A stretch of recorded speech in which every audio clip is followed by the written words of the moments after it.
Will, this is Caleb from the Ready Room. Would you see if there are any hailing frequencies? Not a problem.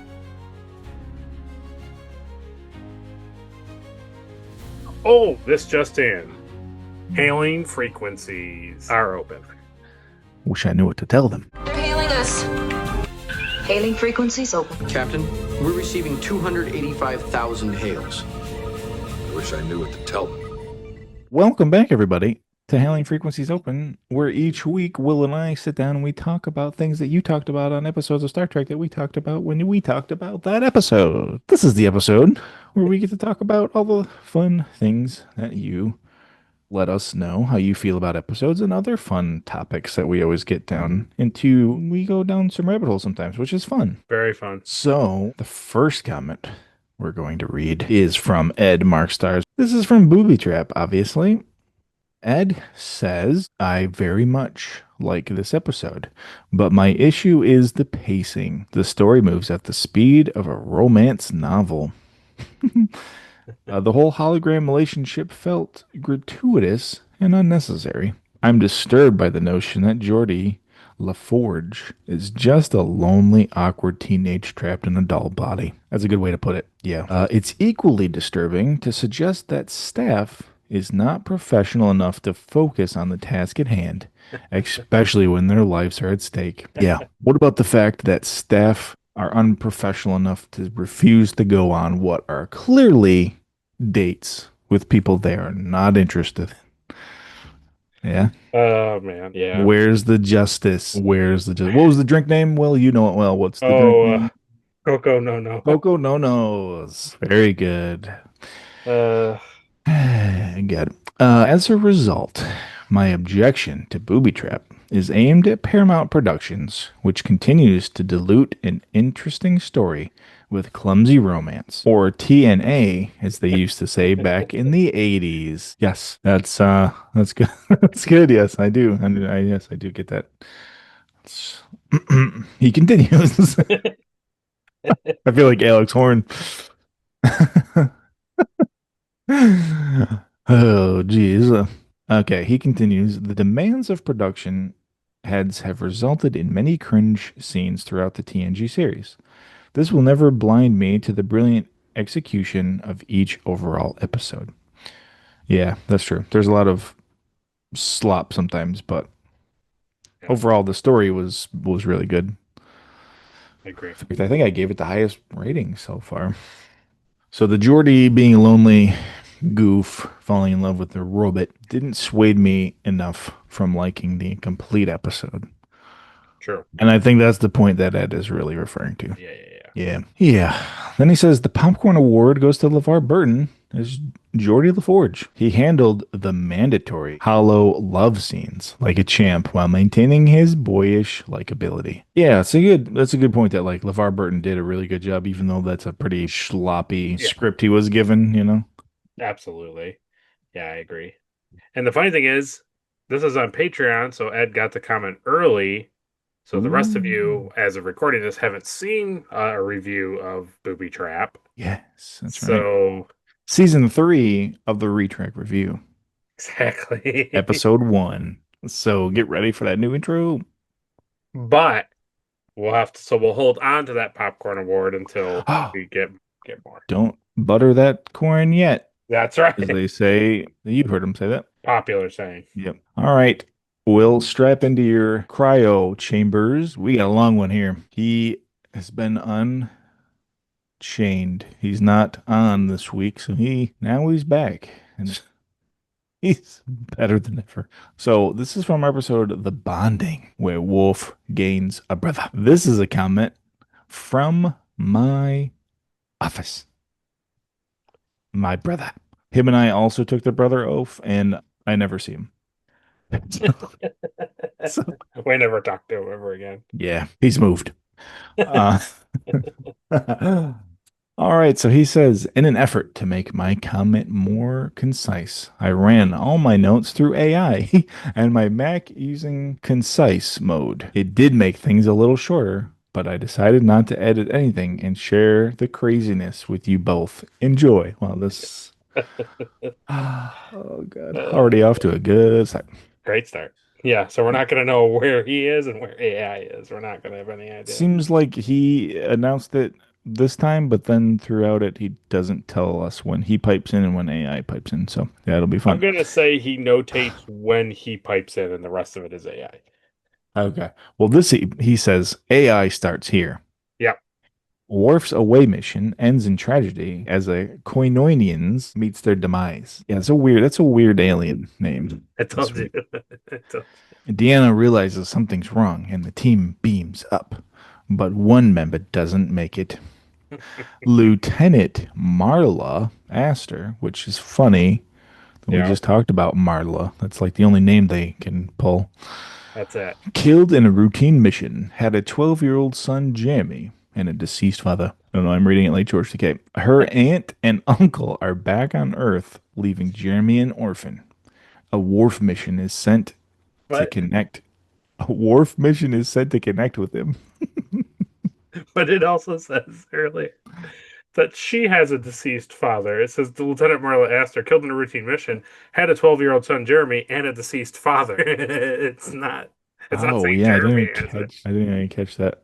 Her aunt and uncle are back on Earth, leaving Hmm. Jeremy, which is not. It's It's not gonna be as funny with me reading because I'm dyslexic. So I just read right oh, through this. I'm like, that makes sense to me. sorry, Don't give a me a warp test. mission. A wharf mission is sent to connect with him. Wesley, shaken by the loss of his father in Starfleet, and Picard, who lost his, share the difficulty of telling family about death. Riker hopes he never has to. Worf performs a ritual for the deceased.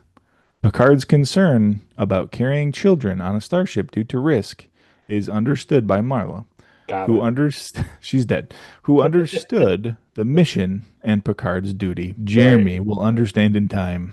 That's right. Marina, Patrick, and the child's acting was impressive.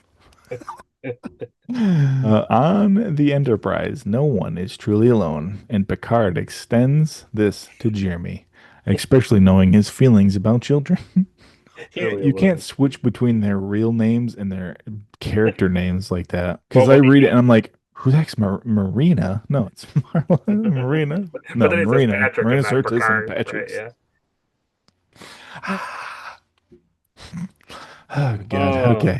I'm so glad I didn't read this beforehand. I saw him say AI stuff, and I was like, I'm totally Like, not gonna nope. Yeah. No, that's funnier. It's like Mad Libs. exactly. Riker drinks in.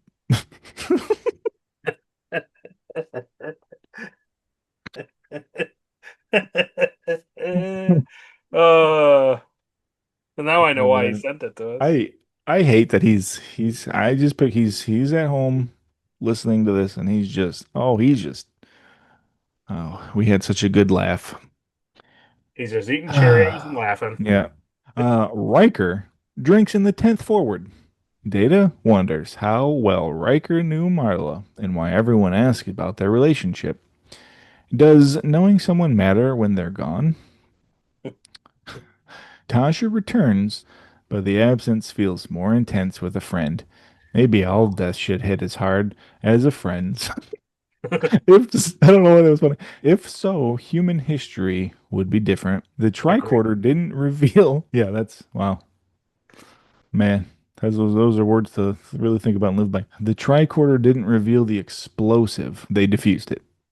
Troy senses Worf's anger over Marla's death. He can't avenge an enemy who's gone. Worf believes Picard is the only leader, but Troy says he talks to her. Okay. Worf wants to bond with Worf wants to bond with Worf and honor his mother, but he might feel guilty for sharing affection. That's right. That's right. Of course he does. Oh my I've God. made another one of me, and now we must bond. But These we are for cannot be our affectionate. mothers. But we cannot be affectionate, for we are Klingons. You and me, Worf. You, Anyway, Worf, me, Worf, our mother, Worf. Oh God. Don't rush Jeremy. His anger will affect Worf too. Jeremy watches old recordings. Worf visits him. It removed. Okay, this is Josh. He says, it removed my joke about sending a Worphan to see Jeremy. AI was like, that's nonsense, and No, that's gone. stupid, stupid. Hey, have you seen my impression of Jerry Lee Lewis? He learned about Klingons in school, and they were once enemies. Klingons don't grieve the body, but celebrate the spirit's release. Worf wants to find meaning in Marla's death. Okay. This is hurting my brain. Okay. Troy's with Picard in the ready room. Jeremy's brave but angry and won't express it. Picard wants to know how they can how they can help and considers asking Beverly if Wesley can talk to Jeremy. Troy finds joy in an individual's uniqueness. Energy is detected on the planet's surface. Troy senses a life form, but the crew's strong feelings obscure it. Wesley visits Beverly to discuss Jeremy Astor and Jack Crusher. He did. That's true. They did That's go there. very true. Yeah. He's considering it, but not entirely on board and wonders if Beverly ever thinks about Jack. She does. Wesley sometimes struggles to remember his dad's face, and sometimes it pops into his head. It's a touching moment of love and loss between Beverly and Wesley. And guess what? There's no matching life form from the planet. Troy seems to know something. Jeremy's been watching more recordings. His mom is nearby. Jeremy. Jeremy. That's a Jeremy. bad He says, not AI. This was all me, baby. Just him saying, Jeremy. Yeah. The containment field is acting up. Something's on board. Yellow alert. Jeremy seems unsure and distant. There was a mix up. She's not dead. She's not leaving him. Jeremy hugs her, and she wants to take him to the planet. The door chimes. Worf spots the mother and tells Picard, please don't interfere. Security moves in. Picard and Troy check out what's happening. They go to the planet in transporter room 3. They go to the planet and transporter room 3. So at the same time, they're really good. Exact same time. Miles is surprised to see Marla. Oh, O'Brien. Yes. Okay. Okay. Picard knows she's not him. Who are you? Worf grabs her, and she disappears. Worf has caused her to be lost twice. This is true. This is true. And Jeremy's quarters Oh. transforms into his childhood home. She's back, but annoyed with the crew. Could your real mother be behind this? He wants to stay. Beverly is on the bridge. They adjust the shield's harmonics to disrupt the beam. She's lost again. The energy field leaves the planet and enters the hull. Intruder in transporter room 3. Security is swirled and knocked out. She's back again. Oh, this is like a fever dream. It really is. It's like if somebody was just talking really fast about the episode, but wasn't right about what they were saying. Yeah, it's like they're getting some of the information. I just like how it announces like where people are too. That's just really funny to me. Well, I think Josh, when he writes it, he writes like where we are in the episode, and then like describes it, and then like comments on what happens in that scene. And so this is like it's like summarizing the scene, but also including like his notes.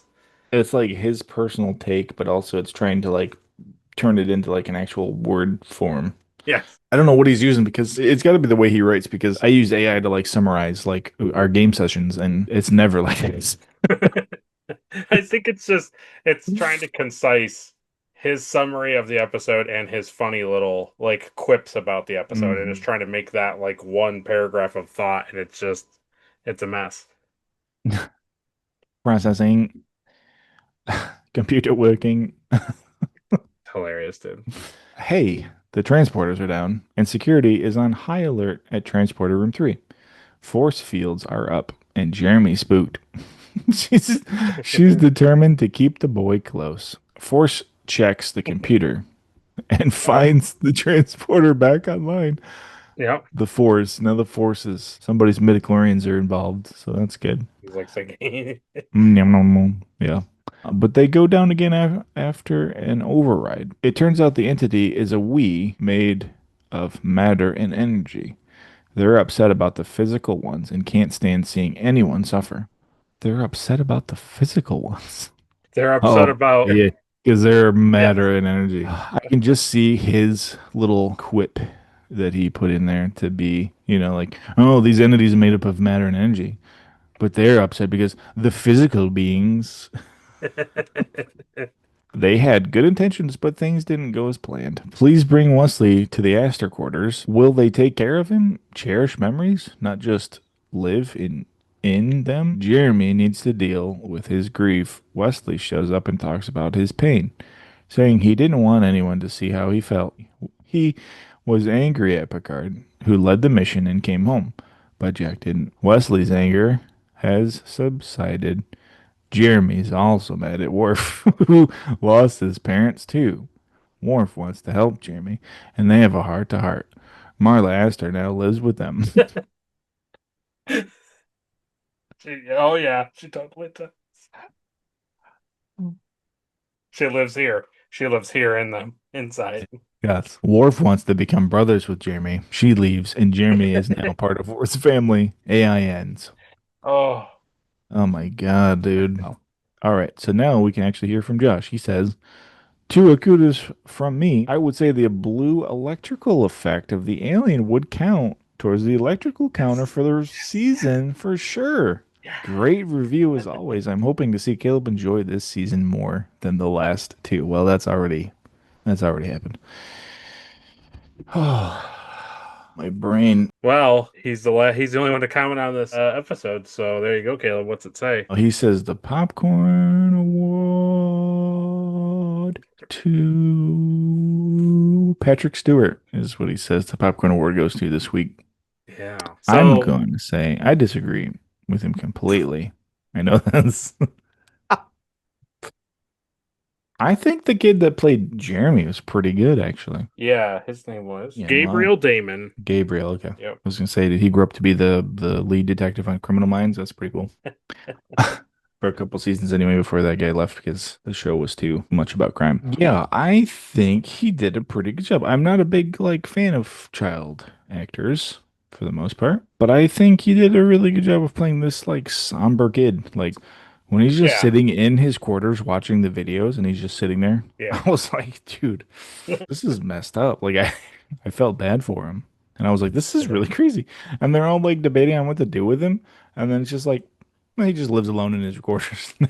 It's just like, oh, Yeah. all right. It's pretty brutal. It's pretty brutal. It's pretty bad. Yeah, to me, the top three are Will Wheaton, Patrick Stewart, and Gabriel Damon. Like those three people could have easily taken the award. So yeah, Worf was pretty good. Also, Marla was pretty good at being creepy, I thought. So. That's true. That's true. The Jimmy. yeah, We're together now. Worf is dead. we got together now. Worf is dead. Worf I'm is gone. Worf. Jeremy is dead. He is Worf, and we are together. Your mother is in us. She is alive, and she lives with us. She leaves. Marla leaves. Worf and Jeremy together. They're brothers. Worf and Worf are together. They're sisters. She leaves. Oh God. Well, there you go. That was it. That was all we had this week. Those were the only hails we received. And it's just us laughing. It's funny. Yeah, so there you have it. That was it. That's it for us this week. Make sure you guys are commenting to give us things to read and talk about. Captain Alimar didn't even ask us a question of the week this week. I don't know what's up with that, but well, that's why this was only 30 minutes. So he'll have two for us next Friday, and I'll never get out of here. So that'll be good. I do this to myself, Will. I guess this is That's the true. more. You're like, why isn't this longer? And then I'm like, why is it so long? I hate when it's long. Who keeps asking for longer things? I don't understand. I don't have time. No, you know, we enjoy this. We enjoy talking to you guys. So Yeah. comment, do all the fun YouTubeage things, and we'll see you next week when we open hailing frequencies. But for tonight, I'm gonna go back to my quarters, and Will, I want you to close every single hailing switch. I don't want to hear from the Admiral. I don't want to hear from USS Celsius, whatever ship's around it. I don't even know what time period we're in. We're in all time periods. We're a multi. Yeah, look at my ready room is a completely different universe than your ready room. That's right. Where am I? I'm from the past, I'm from the future. and together we make up hailing frequencies open. Oh, God.